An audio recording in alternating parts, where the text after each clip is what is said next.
introduce Ilana. Hello, everyone. It's my pleasure to introduce Ilana and to welcome all of you to the session. Ilana, most importantly in terms of her biography, is a former St. Lucian, and her parents, Alan and Jackie Gerson, are still very involved in our community and are stalwarts of the Young Israel congregation. Ilana now lives with her husband and their 4 children in Teaneck, New Jersey, and she is a museum educator at the Metropolitan Museum of Art and at the Dörfner Judaica Museum. She has also created and leads an integrated learning and museum tour program for both adult and school groups. Ilana presents virtual museum tours for groups around the globe, and now I can add St. Louis to that list of communities. She received her BA in history from Barnard College and a double master's degree from NYU in Jewish history and museum studies. We are so happy to have you here, and we look forward to your presentation. Thank you very much. Thank you to the Merowitz Center for hosting me. And yes, I grew up in St. Louis, and I have a very, I love St. Louis. I love to visit. I hope I'll be able to visit very soon. My parents are still there, and St. Louis holds a very special place in my heart. So what we're going to be doing today is we're going to do a virtual tour of the Metropolitan Museum of Art Ancient Egyptian Galleries.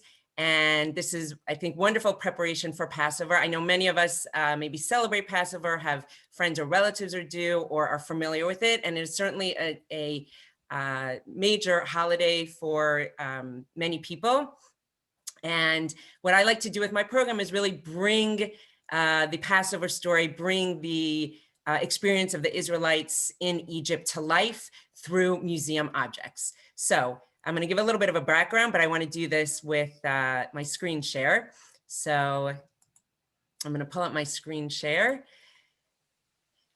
Here we go. Okay, so we are all now standing in front of the Metropolitan Museum of Art. I'm sure many of you have been there before. For those who haven't, hopefully through my program, you will feel as if you are there. And as I said, I work at the Metropolitan Museum of Art in the education department, and the Met has over 2 million works of art in the museum, but in the ancient Egyptian collection, there are over 30,000 works of art. So it's a very large collection, spanning anywhere from 5,000 years ago to about 2,000 years ago, the most recent objects. So we have objects spanning 3,000 years of ancient Egyptian history. So just a little background, how did the Met get so many objects? There are other museums. The British Museum also has a larger collection of objects, and there are museums around the world that have many objects from ancient Egypt. How did that happen? So in the early 1900s, there was a system called partage, which basically meant that various countries invited archaeologists from around the world, from different museums, to their countries and allowed them to do archaeological digs. And then the system was called partage, which means to share. So basically, the museum sent archaeologists to Egypt, and half of what they found they could bring back to their host museums, and half of it stayed in Egypt. So the Met was very involved in this. Starting the early 1900s through the 1930s, they were sending archaeologists. Along with many other museums in Europe, they were setting up archaeological digs and finding amazing artifacts, and half of what they found stayed in Egypt, half returned to the host museums. Now, there's been a lot of debate about this, and feel free to read more about it. I'm sure many of you are familiar with this, but there are different ways to look at this. Some people think, oh, it was great for both the host country and the visiting countries, because museums around the world got these tremendous artifacts from ancient Egypt, and Egypt got the expertise of archaeologists from around the world to help them find all of these treasures. Other people see that it was a system of colonialism, and it, even though it was done with the agreement of the Egyptians and the Egyptian government and everything, it's been criticized as well. So that system doesn't happen anymore. That ended, I think, in the 30s. We do still send archaeologists every year on a regular basis to Egypt, to the Middle East, to different countries. They do archaeological digs, but now it's just for education. They aren't taking any objects out of the countries anymore. But I just wanted to give you an idea of how we have such a large collection of over 30,000 objects in our museum. Okay, so now let's look at some photographs. So the way we're going to do the program today is it's going to be a virtual tour, but I'm going to enhance the virtual tour with photographs of the objects because the virtual tour technology is not as clear and crisp. So the pictures of the objects are much more vivid. So I'm bringing us back in time to 1920. This is a picture of the Met's, one of the Met's archaeological dig sites. And that is the background for our first set of objects that we're going to be looking at today. So we are here in Egypt in 1920, and the archaeologists were doing a dig in this area, and they came across a tremendous find. They came across a tomb, which was over here. In this tomb was buried a man named Menkhet-Re. Now, Menkhet-Re lived in ancient Egypt. He was buried around 1986 BC or BCE, which was about 4,000 years before this archaeological dig. So when he was buried, of course, he was buried with many, many objects because the Egyptians believed in an afterlife. And although Menkhet-Re wasn't a pharaoh, he was an important official and was buried with many objects. Now, right after he was buried, his tomb was invaded by grave robbers, which was quite common at the time because everyone knew the treasures that people were buried with. For some reason, these grave robbers missed 2 rooms. We don't know why. It could be that they didn't see the rooms. It could be that they were worried they would get caught. Maybe they had enough objects and they were done. Whatever reason, they didn't find these 2 rooms, and they were kept sealed until the Met's archaeologists discovered these 2 rooms in 1920. So I'm going to show you a picture. This is a photograph from 1920 of what they saw in one of the rooms. And if you take a minute to look at the room, and hopefully you'll notice some things in here. I know it's a bit jumbled together, but hopefully you'll notice these are wooden models. These are wooden models of boats. They're wooden models of people, of animals, boxes, which we'll see are like dioramas. And this is what the museum archaeologists discovered. This is what the room looked like when they opened it in 1920 for the first time in almost 4,000 years. Now you might wonder, why are things jumbled together if no one had entered there in 4,000 years? Because of the environment in Egypt, there are earthquakes, earth movements. So some of the things got mixed up a little, but everything was there. So now I want to take you, so those are the pictures. I want to take you now into the museum so you can see what these objects look like in the museum. Now, this happens to be one of my favorite spaces in the Metropolitan Museum of Art. If anyone's been here before, it's an amazing space. If you haven't, one day, hopefully you'll get to visit here. It's a small room kind of tucked away, but it's got unbelievable artifacts in here. So this is just an overview of the room. Now, you might be noticing that the image is not so clear. So just a little background to that. The Met did this technology. It's a Google Street View. They did it in 2010, which at that time was they were ahead of their time. Unfortunately, now it's not as clear as many virtual tours. And the Met hasn't been able to redo it, but it will still give us a feeling of the room. And as I said, I'm going to enhance everything with crisper images, but I do want to just give you a feeling of this room. So here you can see the ancient models from the tomb of Menkhet-Re. Everything written on the wall is what I just told you. These are some pictures that I just showed you. And now just so you can see those models that we saw in the picture, so you can see them in the room. So you see on the right-hand side, here are models of boats. Those are some of the boats we saw. When the archaeologists went into the room, they found 24 models. So remember, we have half of them and half are in Egypt. So here you can see there are 6 models of boats. And again, don't worry if you can't see them clearly. I'm going to show you images of them much closer, but I just want you to get an idea of the size of them and also what they look like in the museum. Okay, so that'll give you an idea. You can see they're made out of wood. They're painted wood. You can see there are people in them. And again, we'll get closer up in a few minutes, but I just wanted to show you what the room looks like. Now on the left-hand side, you'll see these cases. These are models of Menkhet-Re's estate where he lived. And again, we're gonna get much closer to them. When we do our images, I just want to get you to peer a little bit into these glass cases. So again, you get an idea of the size of all of these objects. Because that's a little harder to tell in the pyramid. Now, remember I said there were 2 rooms in the Menkhet-Re's tomb that were untouched. One had all of these unbelievable models in them.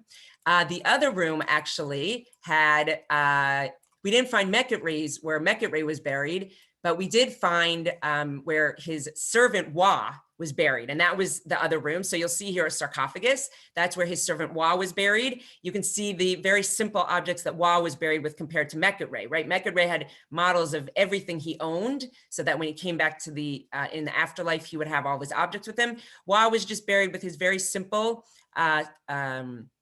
sarcophagus, his walking sticks, his you might see his sandals or flip-flops over there, some jars, very simple objects. But the fact that he was buried, that Mecca was buried with Wa in his tomb indicates that Wa was probably a very loyal, trusted servant of his.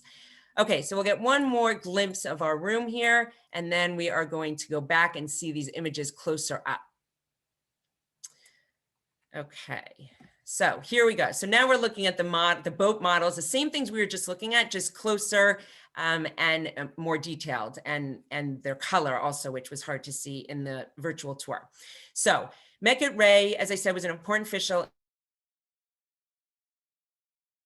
during his life, and he wanted them for the afterlife. He owned a lot of boats because boats in ancient Egypt were very important for many things. They were important for travel. They were important for trade. And Mecca owned a lot of them. Also, they believed that they would travel to the afterlife in boats. So he wanted to have all these models of boats buried with him. Now, when we look at these boats, they really, I think, bring life in ancient Egypt. They really bring it, we can really visualize it from these objects. So here we see what a boat looked like in ancient Egypt. We see that there were many slaves on the boat, on all the boats. You'll notice there are a lot of slaves. So there was a large class of slaves in ancient Egypt. By the way, these are from, as I said, around 1986 BC. So that is before the Jews were slaves in Egypt. The earliest date that we have for the Jews as slaves in Egypt was around 1650. This is 300 years before that. But the idea here is to see that there were many, many slaves in ancient Egypt, because often when they conquered a country, they would take their people over as slaves. And we also see what they wore, what the slaves wore. They're wearing, some of them have painted bottoms because the boats were painted, but a lot of them are wearing the original linen that they were buried with. You can see the linen here. Some of it might have holes in it, but that will happen when rats get into a tomb over 4,000 years. So, and so the idea of linen was a main cloth in ancient Egypt. That's what people were mummified with, linen. That's what clothing was made out of. So we see it here. Mecca is here. He's the only one not working. He's this guy sitting under the awning. He's the only person on the boat not working. But we get an idea of how boats looked and how they functioned in ancient Egypt. We can see the steering part of the boat, the guy in the front who's holding what looks like an anchor. That's actually to dip into the Nile River to see. As we know, the Nile River sometimes would overflow. Sometimes it would be too low. They would need to know how high the Nile River was. So this was used to measure it. Now, the ancient Egyptians believed that their gods controlled the Nile River. If the gods were angry, there wouldn't be enough water. If the gods were happy with them, then the Nile River would be at the level that they needed it. So there was a very, very strong belief in gods and goddesses in ancient Egypt, which we will see. Now, the reason this is so important, I think, to the Passover story is because the first plague was the plague of blood, right? Where Aaron turned the Nile River into blood. Now, we think about that must have been devastating because the Nile River was used at the time for drinking. It was used for agricultural purposes to water the crops. It was used for bathing, but it was also the main source of travel and the main source of trade. The Nile River, of course, was the longest river in the world. Depending on when it travels through about 10 countries. So having the Nile River turn to blood and the fact that it was used as a source for trade and travel would have been devastating for the Egyptians. And these boats really emphasize the importance of the Nile River, the importance of trade and travel to their way of life and to their economy. Okay, so let's look. I said Mecca was buried with about 12 boats. So we're going to look at just a couple of them just to get an idea of what else. The first one we looked at was a travel boat. Here we have another boat. This was his fishing and fowling boat. So this shows us how they used to fish in ancient Egypt with spear fishing. You can see these oars are spears. You can see they've caught some duck, some other water animals. Again, we see many, many servants, many slaves working. Mecca is the only one not working. He's sitting in front of the awning. Again, we learn a lot about boating and boats in ancient Egypt. We can see this would have been where the sail was. We have the pole. We don't have the sail anymore, but we do have the pole. And let's look at one more boat.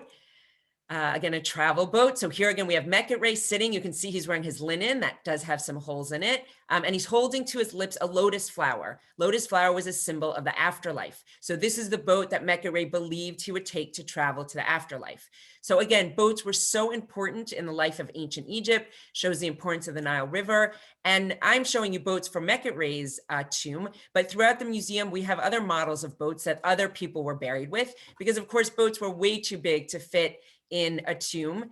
Even King Tut, who did have his chariot in his tomb, boats were just too large to put in people's tombs, but that's why these models were made, because models or pictures of the objects, the Egyptians believed as long as they had those things that they were buried with, that they would have them when they came back to life.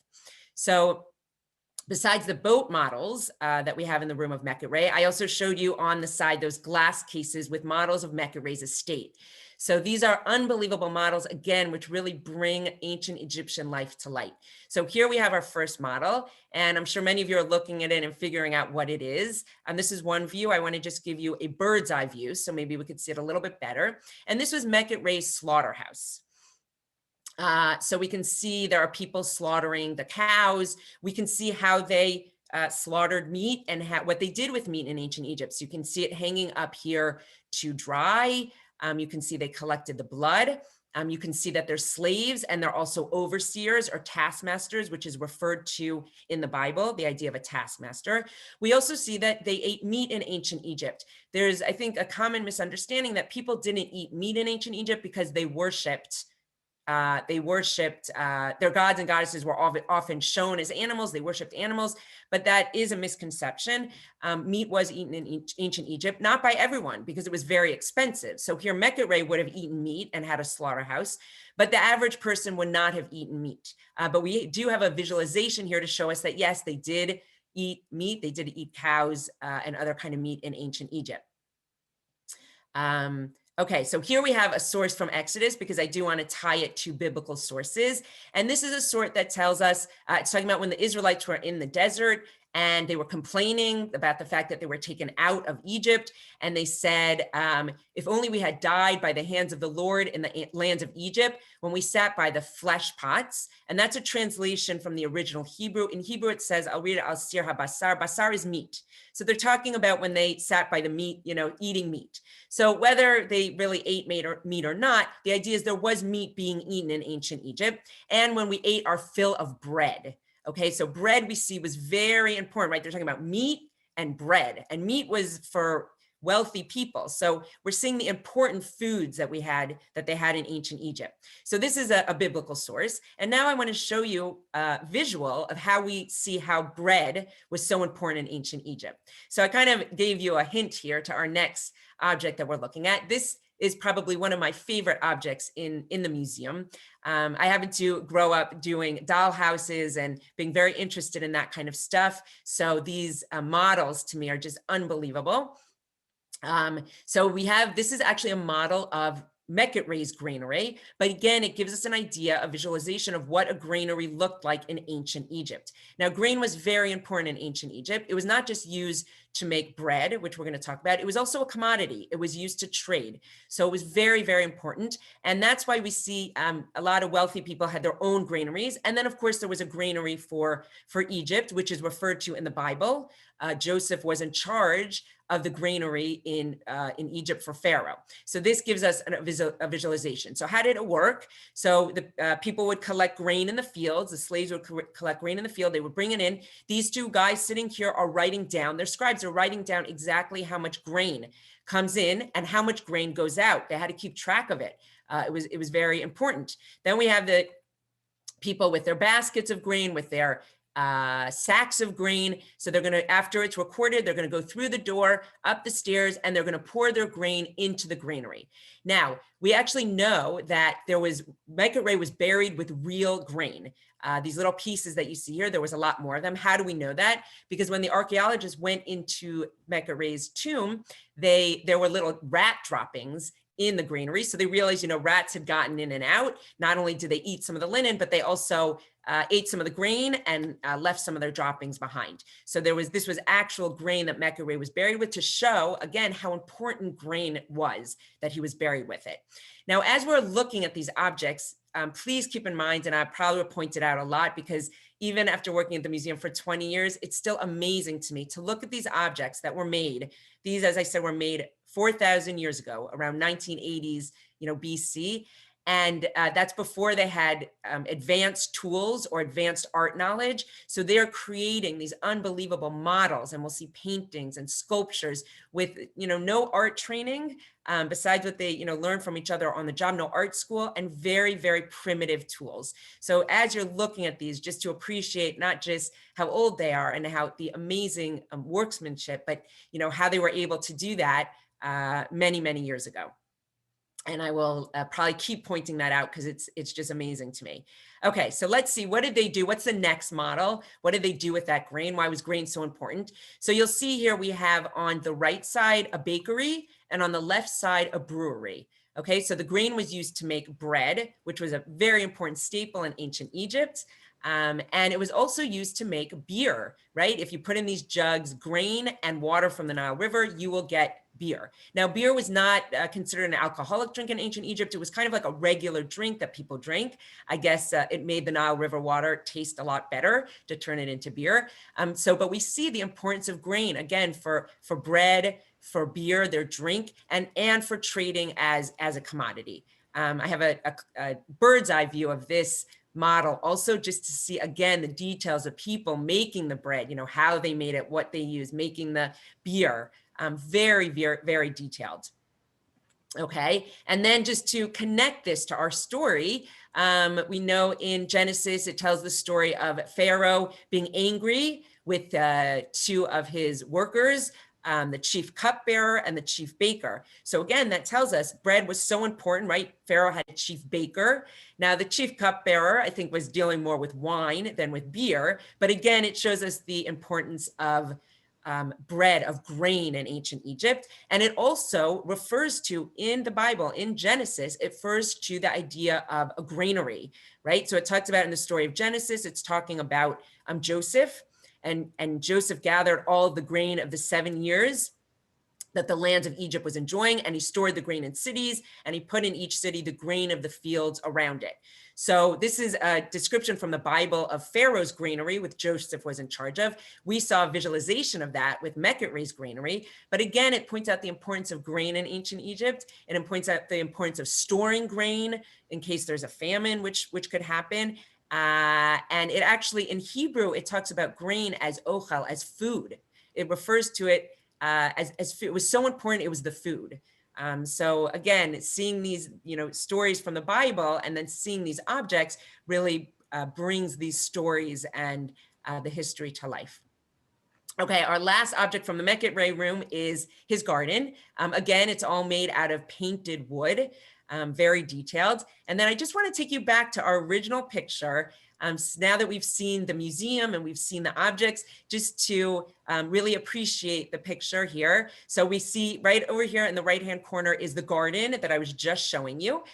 Just so you see that these objects were actually, so nobody's doubting that they were actually found in this tomb. We can see some of the boats that we looked at. We can see some of the models. Now you might see some things in here we didn't see, some of the boats. Now, so remember, there were 24 models that were found. We only have half of them. So some of the things you see in here that you might not have seen are in the museum in Egypt. Okay, so now we're going to move on from our models. We're going to totally change size, looking at little models. Now we're going to look at some very large sculptures. Okay, so everyone's very fascinated by pharaohs. And a lot of times when we're talking about the story of Passover, Pharaoh certainly plays a very large role in that story. And there have been many articles, many by archaeologists, by rabbis, by all kinds of people trying to decide who was the Pharaoh of the Exodus. Now, we won't have everyone agreeing on this because there are a lot of complications with figuring this out. First of all, you have dates from Egypt, and then you have dates from the Bible. And then you're talking also about an event that happened over more than 3,000 years ago. So, you're never going to have an exact date. Also, in Egypt, if you look at different pharaohs' dates of when they ruled, depending on what source you're looking at, you're going to get different years. So it's hard to pinpoint exactly, but I've read a lot about this and I've done my own research, and I'm going to present two different options, and I'm going to present them both through biblical sources and also through sculptures and works of art. Okay. So we're just going to go back to a source from Kings 1, and it talks about the date of, it says in the 480th years after the Israelites left the land of Egypt. In the 4th year of his reign, Solomon began to build the house of the Lord. So this is giving us a date of when King Solomon built the temple. And most people put that date at around 966 BC or BCE. There are different ways that people say that. So let's say it's around the year 966. So then if we add 480 years to that, we get to around the year of 1446, 1447. Again, these are approximate dates, not exact dates. So when I look at my list of pharaohs from ancient Egypt, and I look at that date of the 1440s, the 1450s, 1470s, those dates. So this is what I come up with. There was a pharaoh who we're looking at now. This is a Sphinx of a pharaoh. Now we're all looking at this together, but it's impossible to know who this pharaoh is because many pharaohs had a sphinx made of them, right? It showed how powerful they were. They had the body of the lion, the face of a pharaoh. But if you'll notice in this sculpture, and I'll be showing you a lot of sculptures, and please look out for this, you will not see individualized features in the sculptures. Okay, everyone pretty much looks the same. So how do we figure out whose sculpture? What pharaoh is this? There are a couple of ways. First of all, as you are looking at this, which is why I give you a lot of time to look, you might have noticed that there are hieroglyphics in between the paws. So the hieroglyphics actually tell us who this pharaoh is. So we date things according to hieroglyphics. We have information, but also we often date things according to where they were found. We have other ways of carbon dating things. So there are many different ways, but having hieroglyphics is very helpful. So this is the Sphinx of a pharaoh whose name was Hatshepsut. So I'm sure many of you have heard of Hatshepsut. She was a female pharaoh, a fascinating person. I'm going to give you a little information, but please, if you're interested, do more reading on your own. She was really fascinating. And she was pharaoh around the years 1479 to 1458. So that's, let's say, right before the Exodus. So I'm going to present right now that Hatshepsut was the pharaoh one of the pharaohs of the oppression of the Israelites. Now, the Israelites were slaves anywhere from 86 to about 116 years. We don't know exactly how many years they were slaves, but a long time. So there were more than one pharaoh when they were slaves. So she was one of the pharaohs of the oppression. Now, Hatshepsut is a very interesting figure, as I said. She was not supposed to be pharaoh. She was married to her father was Pharaoh Thutmose III. Then she married her half brother, who was Thutmose II. She was married to him. And he had a son who was her stepson, which was Thutmose III. So when Thutmose II, Hatshepsut's husband, died, her stepson, Thutmose III, was supposed to take over, but he was young. So Hatshepsut said, you know what? He's very young. I'm just going to rule in his place until he's older. And she made herself pharaoh. Because she made herself pharaoh, and not everybody was okay with that, she really had to show how strong and powerful she was. So you will notice in her sculptures that I'm going to show you that she usually portrayed herself as a male pharaoh.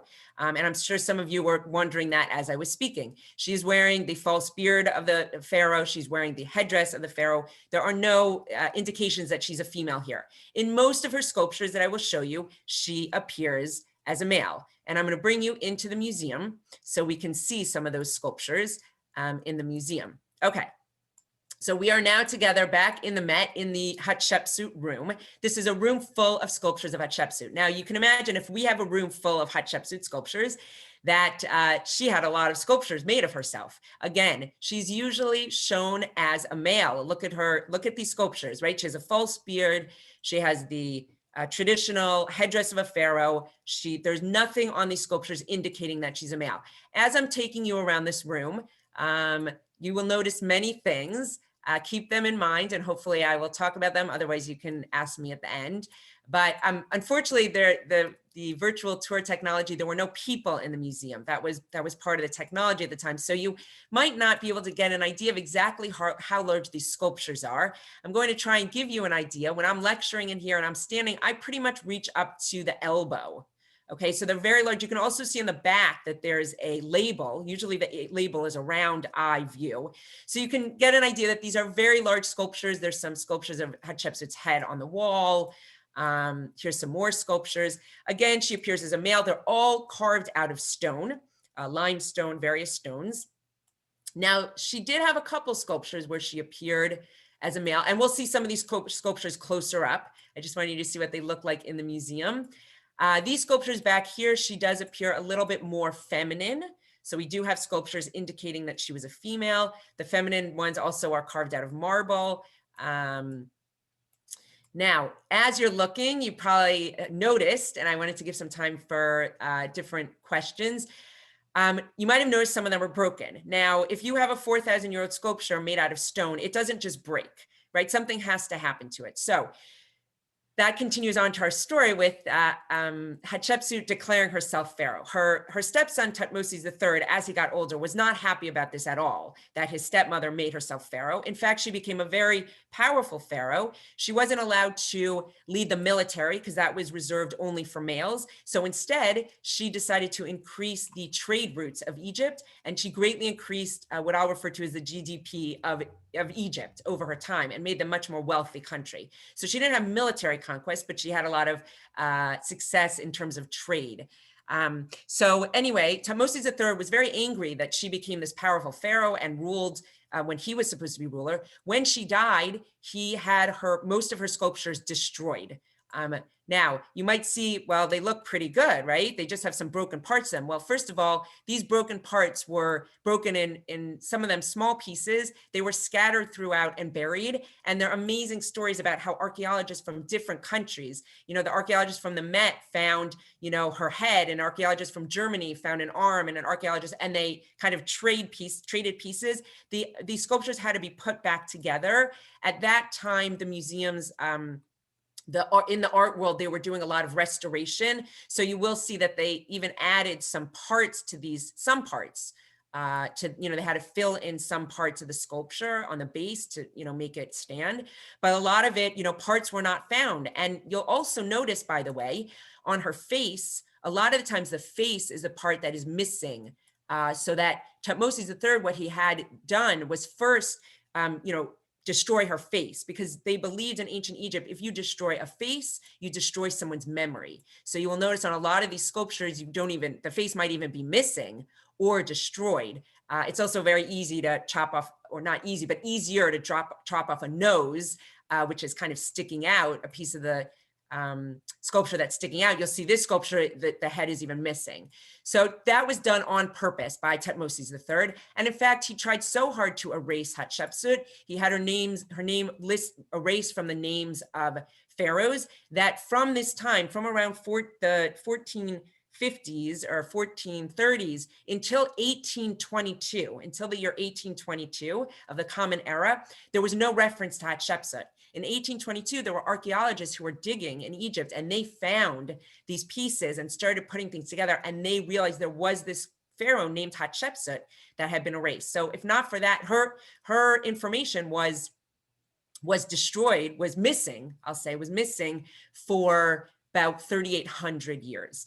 And that's important to keep in mind when people bring up the question of, why is there no direct archaeological evidence of the Israelites being in Egypt? Well, the pharaohs controlled what information was kept and what information was disseminated. And we'll see that a lot throughout our talk. Okay, so we got a feeling of these Hatshepsut sculptures, how mostly she portrays herself as a male, how they don't have individualized features, right? She will look the same as every other sculpture of a pharaoh that you see. But again, they have on the back of them hieroglyphics. And also they were found in a region with a temple to Hatshepsut. So we're able to date these all to Hatshepsut. Okay, so now I would like to go back to our images so we can see them a little clearer. So this is the Sphinx of Hachepsu, which we spoke about. This is just me in the museum. I was there recently and it is open and visitors are allowed, but this kind of gives you an idea of the size of the Hatshepsut sculpture. It's not as big as some of the other ones, but just to give us an idea of its size. So here we have another sculpture of Hatshepsut, which we saw in the room that was near the door that I was pointing out. And this one, again, just to point out that she really appears to be masculine, right? Again, with the false beard, with the headdress. Whoops, my phone is listening to my voice and thinks I'm talking to it. Okay, and then we see, very serious looking sculpture of Hatshepsut, again, portrayed as a male. And as we're looking at it, again, I'm going to just point out, remember this sculpture was made 4,000 years ago with hammer and chisel, carved out of a huge piece of limestone. So just, recognize and notice the details of it and just how amazing that the sculptors were able to do this. Notice that the nose is broken off. Because that was the easiest part to destroy. You'll notice a lot of other broken pieces. Now, one thing that the Egyptian archaeologists were not able to figure out was about balance. So you will notice in a lot of these sculptures that the way there's 1 foot forward, a lot of times the stone is not cut out in between the legs. It's left there because they weren't exactly sure how these heavy sculptures would balance. They didn't have, other artists before them to rely on. So a lot of times they left it to have that balance. Okay, so now connecting Hatshepsut, now I've told you a lot about her. Fascinating figure. I want to connect her to the Passover story. So as I said, the dating that I am using now dates Hatshepsut to be the pharaoh of the oppression, not the pharaoh of the Exodus, but the pharaoh of oppression. Now here we have, just to show you, leading into my discussion, another image of her, which you saw in the virtual tour, but was not clear. Here we do see Hatshepsut as a female, right? So she has more feminine figure, the more feminine curves. She's not wearing the false beard. She's wearing a necklace, a broad collar, we call it. She has the feminine curves. So there are sculptures of her that she appears as a female, but most of them, the majority of them, she appears as a male. So now, do we have any biblical references to the pharaoh of the oppression being a female? I'm going to show you a few. So first, we're going to start off with this quote from Exodus, which talks about the king of Egypt dying and the Israelites were groaning under their bondage. So this just shows us that there was a pharaoh who died. That's the pharaoh of oppression, or one of them. And then another pharaoh came who was a pharaoh of the Exodus. And this fits in because I said Hatshepsut passed away around 1458, which is the right timing. And then Thutmose III took over, and he would be then the pharaoh of the Exodus. And it fits into the timing from the source in Kings 1. So now we'll look at a few other sources to connect Hatshepsut to the story. So we have here from Exodus the sentence that says, "A new king arose over Egypt who did not know Joseph." So there are many interpretations of this. Was it a new king? Was it the same king who just pretended not to know Joseph? There are other interpretations that say that a new king came to power who was a usurper. The new king referred to the fact that they weren't supposed to be the king. They were a usurper. And that, of course, is what Hatshepsut was. She took power when she wasn't supposed to. And she, we have later on this quote from Exodus, what did the Pharaoh command? The Pharaoh commanded the midwives, when you deliver the Hebrew women, look at the birth stool. If it's a boy, kill him. If it's a girl, let her live. So it would fit in very well that the Pharaoh, how does the Pharaoh know so much about the birthing process, right? The Hebrew word is avnaim, which is a specific, it's a birth stool that they used in ancient Egypt. So the fact that it might have been a female pharaoh ordering this and was so familiar with the birthing process is food for thought, is something to think about. And besides the dating working for Hatshepsut, or the Egyptian dating working for Hatshepsut to be the pharaoh, some of these quotes from the Bible also could help us frame that story. Okay, so now that's the possibility of Hatshepsut being the pharaoh. Now, as I said, there are a lot of different opinions. There is an opinion that many of you might have heard that the pharaoh of the Exodus was Ramses II. So before I get into the how it could be Ramses II, I'm showing you these pictures, which I took, or someone took with my camera when I was in Egypt in 1992. I was traveling and I was able to go to Egypt, which was amazing. I wasn't interested in Egyptian art like I am today. I love to travel, and I went wherever I was able to go when I was backpacking in college. So I went to Egypt with a friend, and I just wanted to show you, these are two pictures that we took of sculptures of Ramses II. So just to give you an idea of size. Okay, so this is me standing next to the head of Ramses II. This is my friend who I was traveling with lying next to the sculpture of Ramses. So you really get an idea of these sculptures. Now, the sculptures in the museum are large, but when you go to Egypt, or you see now today, you can take virtual tours around Egypt and you see these sculptures. They are huge. They are larger than life. So what do we need to keep in mind when we're looking at this? Many things. I'm sure many of you have many things in mind. For me, I just marvel over the fact that 4,000 years ago, they were able to carve these sculptures using a hammer and chisel. It's mind-boggling to me. The other thing that I'm keeping in mind is how powerful these pharaohs thought they were. They thought they were God, right? Thought they were a child of God, a representation of God. There are different interpretations of that, but they were so powerful. So the idea of Moses going to the Pharaoh to demand that the Israelites could leave, or the fact that the Jews were slaves and couldn't get out of it, and it was such a scary time of life and people being killed. If you look at how these pharaohs represented themselves and how they thought of themselves and how they portrayed themselves as larger than life, as always watching you, these huge sculptures, you kind of can get into that mindset of what the Israelites were experiencing when they were in Egypt, and what all these slaves were experiencing. Slaves from all these countries were experiencing when they were there. So again, this is just an amazing visualization of Ramses II. But it also leads us into the possibility that there are opinions that say that Ramses II was the pharaoh of the Exodus.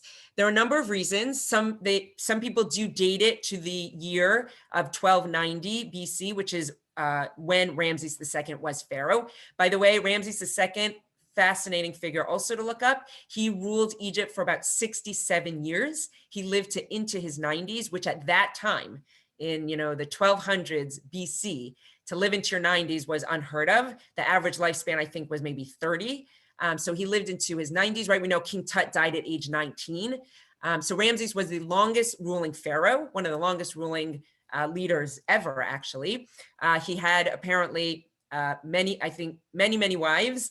He had many children, and he was a very powerful leader. He conquered a lot of Egypt, a lot of countries for Egypt. He was very powerful, and we see how he showed himself in his sculptures. So the other reason that people believe that Ramses was the pharaoh of the Exodus is from the sources in the Bible that talk about these cities in Egypt, which we see here. The cities called Pithom and Ramses, or Pithom and Ramses. Okay, so here we have a quote from Exodus that talks about the taskmasters, which, by the way, we saw the visualization of those taskmasters in the Mecca models, right? The people on top of the slaves. So it talks about how they built garrison cities for Pharaoh, Pithom, and Ramses. So there are people who say, okay, because they were building these cities, the city called Ramses, then the Pharaoh must have been Ramses at the time. So there are a lot of there are a lot of interpretations that go against that. First of all, Ramses II was one pharaoh, but there were 11 pharaohs named Ramses throughout the history of Egypt. There was the Ramses the first, the second, up to Ramses 11. And they didn't all rule in order, by the way. So there was a pharaoh named Ramses for over 230 years in Egypt. So that's a long time. So just because they were building a city called Ramses doesn't mean that the pharaoh was Ramses at the time. In addition, if we go back in time to Genesis, to the time of Joseph, when he settled his father and brothers in the land called, an area called Goshen, it was in the region of Ramses, as Pharaoh had commanded. So again, there was a pharaoh named Ramses ruling from maybe around the time of Joseph, for on and off for over 230 years. So we can't use these quotes from the Bible to prove that Ramses II was the Pharaoh of the Exodus. But there are some people who do date it to the time of Ramses II. Whoa, I'm going forward instead of backwards. There are people who do date the Exodus to 1290, and that is around the time that Ramses II would have been ruling. He was a very powerful ruler. So there are people who do believe, based on the date and some of those sources, that it was Ramses II. So those are just two possibilities. Perhaps it was Hatshepsut and Thutmose III as a pharaoh of the Exodus. Perhaps it was Ramses. Perhaps it was other pharaohs. I've read a lot of different ideas, but I just wanted to present those two ideas to have a visualization, and again, to connect the story to the story of Passover. Okay, so now we're going to move away from sculptures, these very large sculptures, which just take a minute to notice. On the sculptures, we see the full face, the full figure, which will be different than the paintings that we're going to look at. But for all these sculptures, we're seeing the whole full figure of the sculpture and a full frontal face. So now we're going to look at some paintings together. Okay, we're going to go back into the museum, and here's another favorite area of mine in the museum. This is a hallway that is full of facsimile paintings. So now, I think I said at the beginning that all the 30,000 objects in the ancient Egyptian collections are real. They're over, anywhere from 2,000 to 5,000 years old, except for these paintings. So these paintings are copies. And the reason that they are copies is because these are tomb paintings. And the museum, couldn't bring the tomb walls with them to the museum. So instead, what they did is, with the archaeologists, they sent artists to Egypt in the early 1900s, the 1920s. These artists copied exactly the tomb paintings that they saw, and they brought the paintings back to the museum. And we have rooms full of these paintings. To me, they are amazing paintings because they really they show us about life in ancient Egypt, what kind of clothing people wore. You can see the clothing in these paintings, what kind of work all the slaves were doing, what kind of food that they ate, what boats looked like also in ancient Egypt, what farming looked like, what chariots look like. All those things we can see in these paintings. And in fact, when people say to me, well, they're not the original, these are actually, our paintings are in better condition than the originals, because the originals were left in tombs in Egypt, which were exposed to, air, light, environment, visitors touching the walls. And our paintings have not been touched since, they were put in the museum in the 1930s. So they're in excellent condition. They're exact replicas. So now you get a feeling of what this hallway looks like and what these paintings look like. We're going to look at a couple of them closer up, but I just really wanted to, for you to be able to see the, different pharaohs, their wives, the hieroglyphics, different work that they did, what the slaves did. And now we'll see some of these paintings a little bit closer up. Okay, so we're going to go back to our images, and I think here we go. Okay, so this is a tomb painting of the funeral procession of Ramses II, actually. And we have a lot of hieroglyphics to tell us exactly what's going on here. A couple things to note: this is only a part of the painting. We don't have the whole copy of the painting, but I've seen images of it, pictures of it. And a couple things to note. First of all, we see the slaves carrying things to Ramses' tomb. We're seeing his slippers or his sandals and some jars and jugs and other things. What we can't see at the end of the painting is they also carried furniture and all kinds of things, furniture and beds and jewelry and all kinds of things to his tomb. Notice how tomb paintings were made how paintings were made in ancient Egypt, very different than sculptures. The sculptures I pointed out were fully frontal. Every single painting from ancient Egypt that was done is done the same way. It's painted just the profile of the face, but you can see the front of the torso, legs going sideways. They were all painted this way. And it's pretty amazing that in ancient Egypt, over 3,000 years, they sculpted and painted in the same style. If you think about our art movements today, right, we've had Impressionism and Post-Impressionism and abstract art and cubism and all kinds of things lasting not such a long time. This art, the way they created art in ancient Egypt was pretty much the same for 3,000 years. So it's amazing to see these details, the difference in the sculpture and the paintings, how they showed people. Again, notice there are no individualized features. All these people, besides their hair being different, they all look the same because their individualized features didn't matter. It was what was going on. And of course, representing all these things for the afterlife. Everyone had these paintings painted on their tombs so that they would come to life in the afterlife. So because I've pointed out so much of the art, the artistry of the works of art, I wanted to show you this tomb painting, which was taken from a tomb of a group of artisans.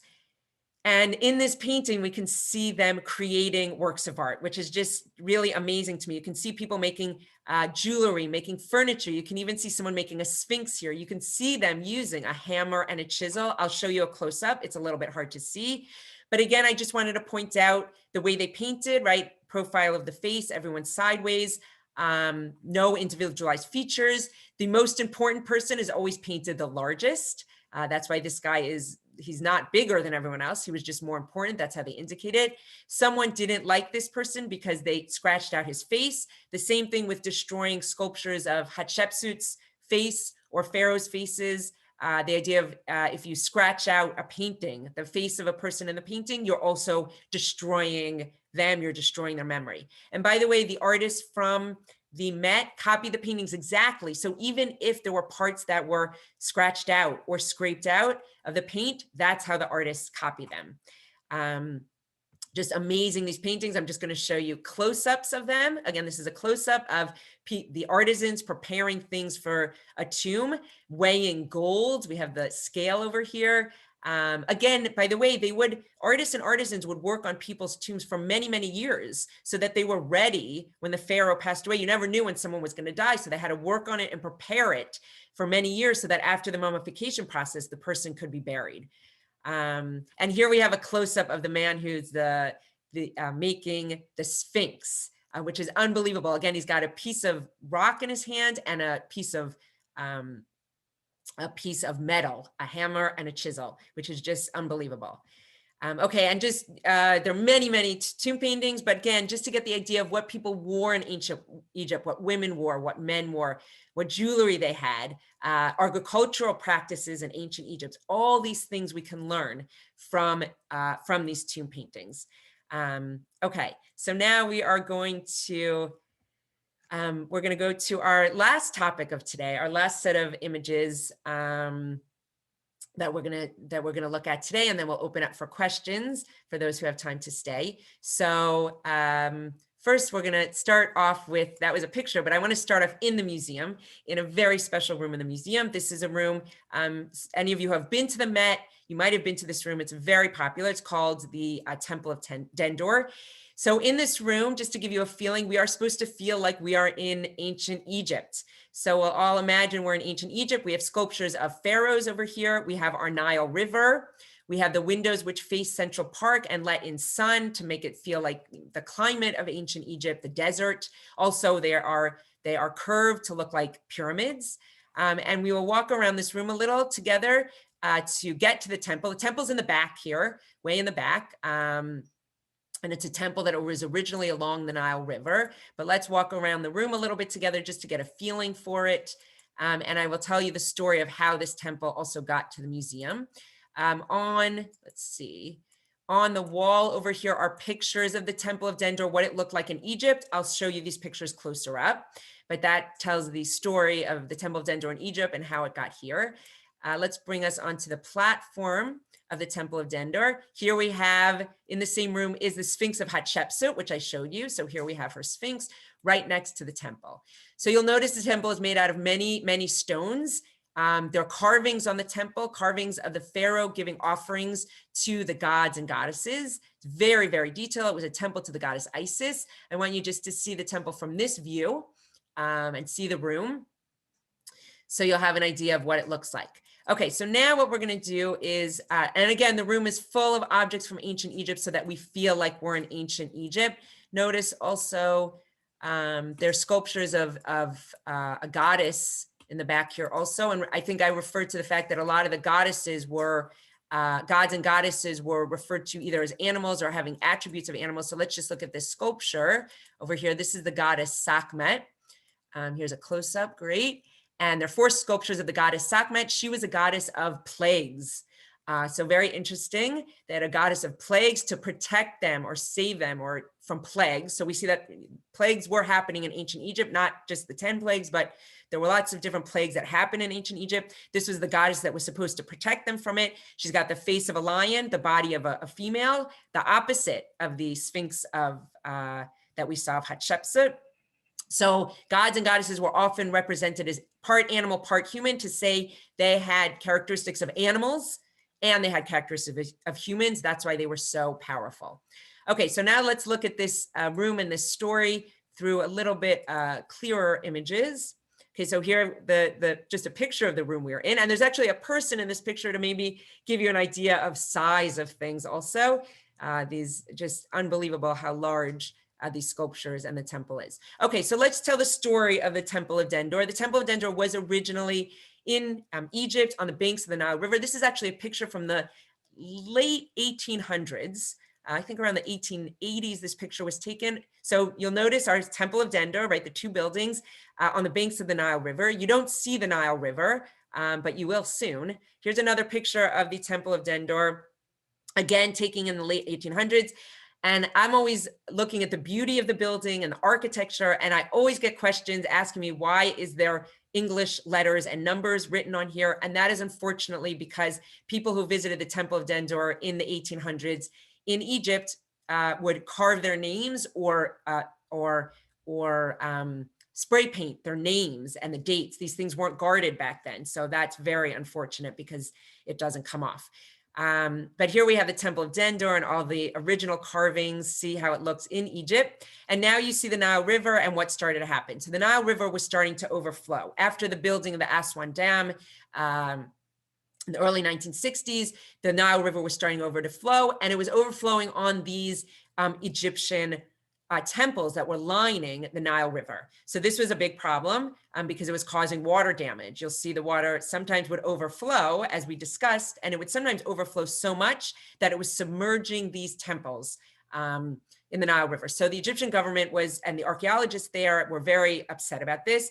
They appealed to the United States and said, can you help us? Can you send engineers or can you help us figure out what to do about the Aswan Dam and to help protect these national treasures? So the United States government in the early 1960s helped out Egypt to save these national treasures. And so Egypt said, we want to thank you. We want to give you a present. We are going to give you one of the temples that you helped save. We're going to give you the Temple of Dendor. So now, of course, every museum in the United States would want the Temple of Dendor, especially the Smithsonian's. So they decided the fairest way to figure it out was to have a contest. And everyone had to submit plans, what they would do with the Temple of Dendor. And the Met said, we will build a new wing onto our Egyptian galleries, and we will create a room for the Temple of Dendor where you feel like you are there, where you feel like you are in Egypt. So the Met won, and we're going to see through pictures how exactly that happened. So the Temple of Dendor was taken apart to about 200 bricks, each weighing about a ton. They were taken apart, they were crated up. Of course, before they did that, they took detailed pictures, and this is now the late 1960s, detailed pictures and plans. They created them up, shipped them over to New York, and then brought them by truck to the museum. And the museum started building an addition onto the Met in jutting out into Central Park, where they would have a room, a special room for the Temple of Dendor, which we are seeing here through pictures. So that is a story of the Temple of Dendor. It tells us, again, the importance of temples, the importance of worship in ancient Egypt, the importance of gods and goddesses. This was a temple to the goddess Isis. Very important. You can see, this is an evening picture where you can really see all the amazing carvings of the pharaohs giving offerings to the gods and goddesses. By the way, we know that this was all this information because there are unbelievable hieroglyphics carved into it.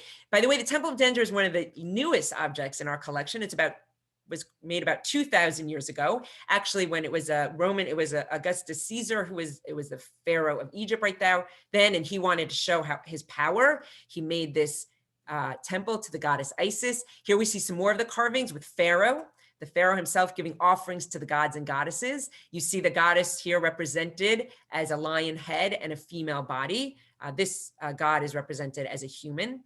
And all the hieroglyphics, which are telling us exactly the story of the Pharaoh giving offerings to Isis and other gods and goddesses, as I'm telling you.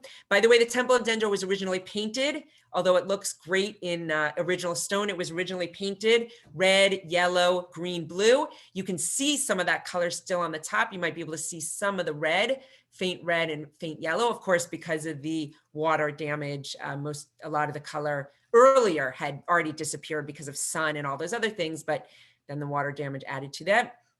Something the Met has started doing recently, this is me in front of the Temple of Dendor, the Met has recently started projecting laser light onto the temple to give us an idea of what it would have looked like, how colorful it would have been.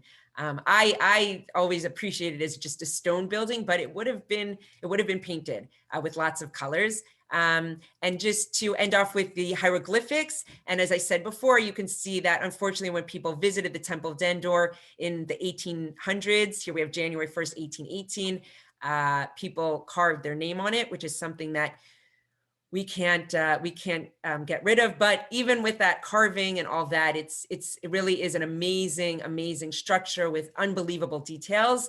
And again, makes us feel like we're in ancient Egypt.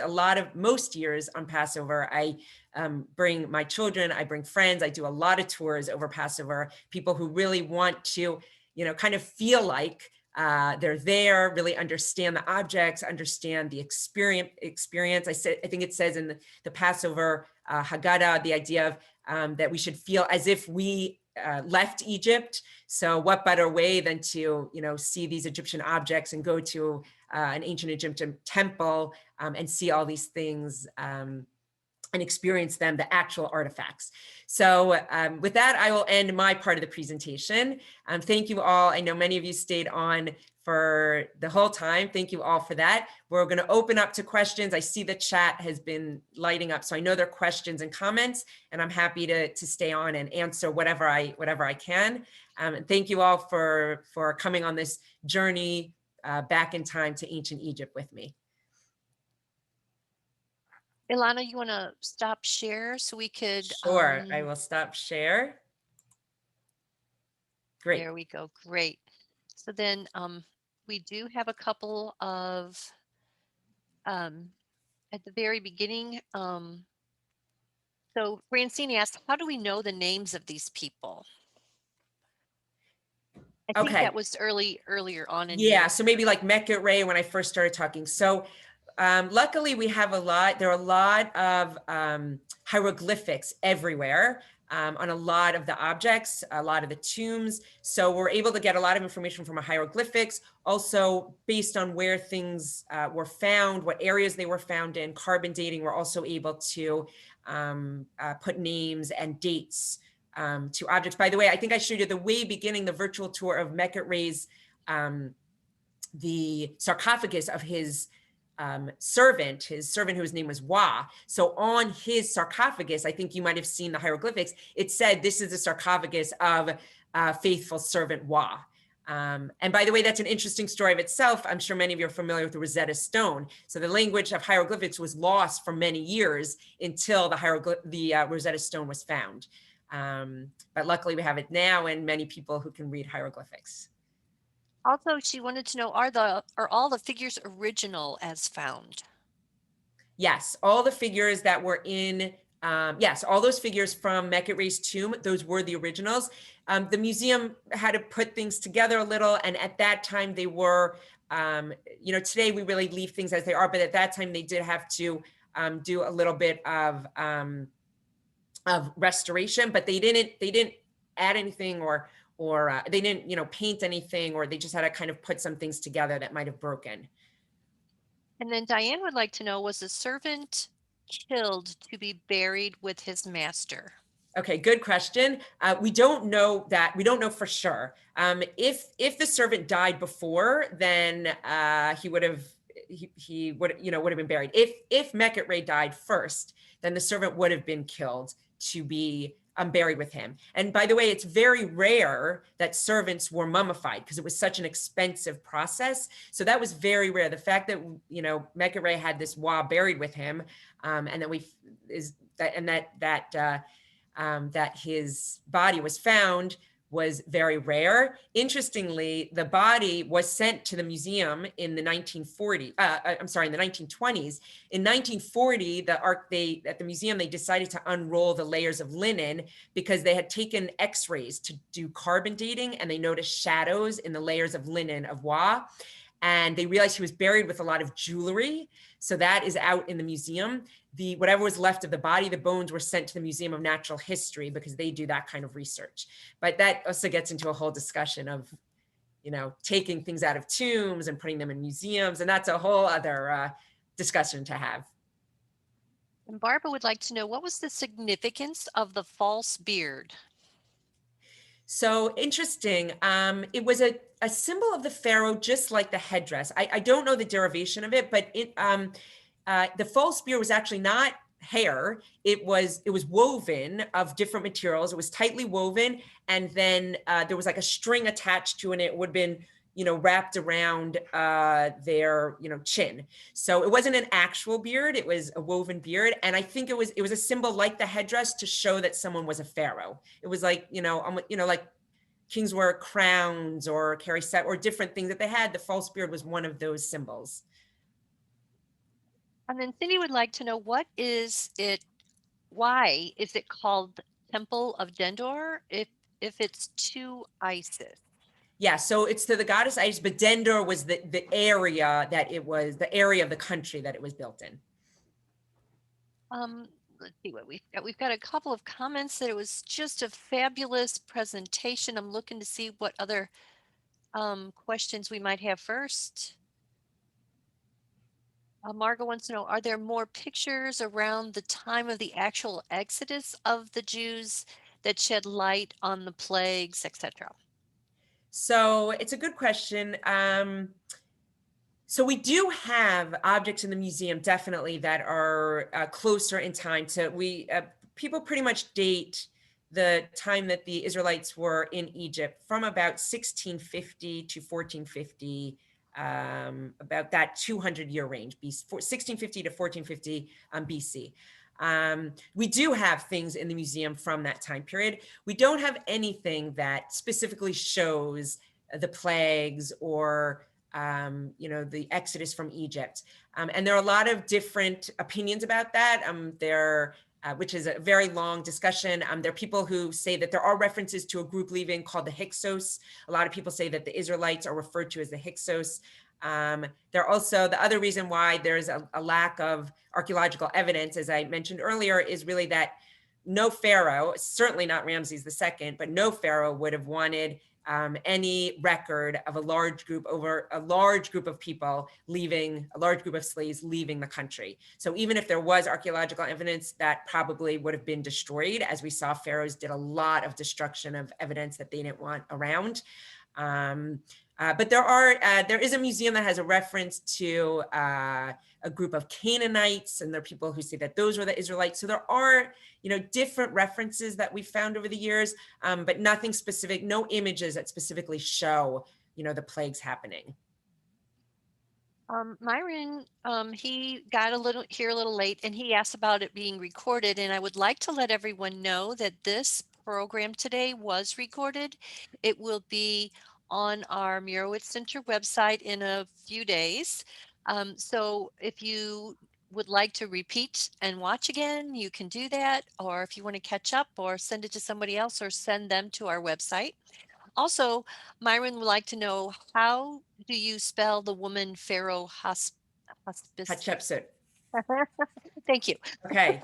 Yes, it is. Should I put that in the chat? I think someone also might have asked me for contact information. So is that okay if I put those two things in the chat? That's fine with me. It's up to you.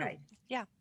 Okay. So I will put my email in the chat, and I'll also write down how to spell Hatshepsut. Okay, so that is my email, and Hatshepsut. Okay. I do a lot of programming also for in schools. I have a lot of school groups in the museum. In 6th grade, the school groups learn ancient cultures, ancient Greece and Rome and ancient Egypt. And so I have a lot of school groups. And for the students, when they want to know, remember Hatshepsut. So I always say hat. It starts with like Hatshepsut to help them to remember the name and how to spell it. Thank you. That's very, very helpful for us adults too, not just 6th graders. Yes.